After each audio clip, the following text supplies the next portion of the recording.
It was back last year, July. So it's not even quite a year yet. It's not even a year yet.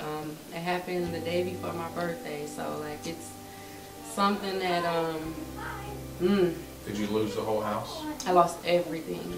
You know that these things happen in life.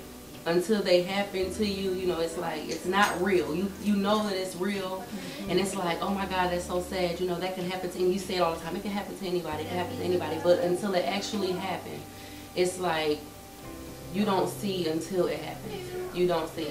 At first, you know, I was upset, and I was like really upset when it first happened. I was asking God, like, why did you wake me up? Why did I have to wake up? Why couldn't I just stay asleep? You know, and I was on the couch, and when I woke up to this big, huge blaze. There was so much smoke that I could see it rolling, and I'm like, well, what if I don't make it upstairs? You know, so I'm like, well, forget the fire extinguisher. I just started running upstairs, and there was a townhouse that sits next to me and behind me, and I was beating on the walls, and I was just screaming, my house is on fire. When I pushed the window out, it was like I should have let my little sister jump, and I hand her the kids, you know, but I was like in so much panic. It was like, Shine, I'm gonna jump out the window and you hand me the kids, you know, and it's like you never do it that way. You know, you're supposed to let your little sister go first. And you know, we didn't plan anything, so everybody was so confused, you know, and it was like once I got out the window, I jumped out with my little girl, and I put her to the side, and she handed me my little boy.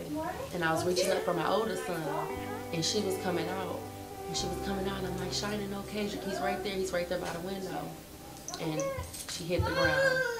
And I just went in panic, and I'm like, my son, you know, like, where's my son? I didn't even think about my kid's dad, you know, I was just like, where's my son? That was the worst night of my life. That's why I say that, I feel like pretty selfish sometimes, you know. Even now, sometimes when I nag at certain things and I get mad and I fuss, and it's like I have to think, Yada, you've been through much worse, you know. Little things really are little now, aren't yeah, they are very little. I mean, very little. I mean, like I said, like when we were little, you know, I love my mom, my dad. I love them to death. But like when we were little, we went through like so much. I mean, like my dad, like he would drink, and he would like come home and abuse us, and then like he would abuse my mom, and he would abuse my mama really, really, really bad. Like I've been like molested, you know, by some of my mom's boyfriends, and like I've been through so much, but like I look at it and I still say it's still small. Like now that I've been through, you know what I mean, it's like I made it through that, but now I'm without one of my children, so it's like nothing can compare, nothing. And I really feel like I went through all I went through. Everything that I've been through in my life was for a purpose, and the purpose I feel like is like God wants me to. I'm not afraid to talk to nobody and let them know what I've been through. I'm not. You know, certain things I don't open up and say, but certain things I do. But you've allowed those things to strengthen you in your relationship with God.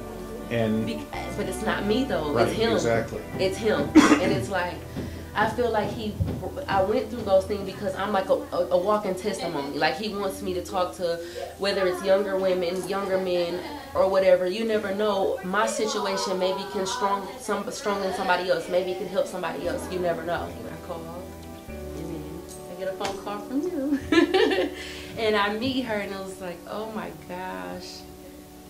It was like weight lifted off of me. I could feel God in it, because remember we were talking about, I asked you, I said, well, how do you do it?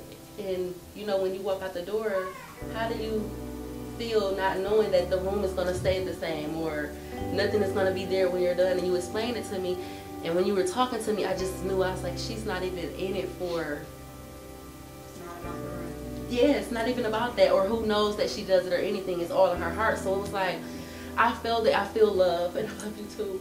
So I don't really know how to answer the question. I'm just letting it come off. How, you know, how I feel. I'm very, very happy. I'm very appreciative of everything. I wish my kids were old enough to say, oh my God, Mama fall out on the floor for me, but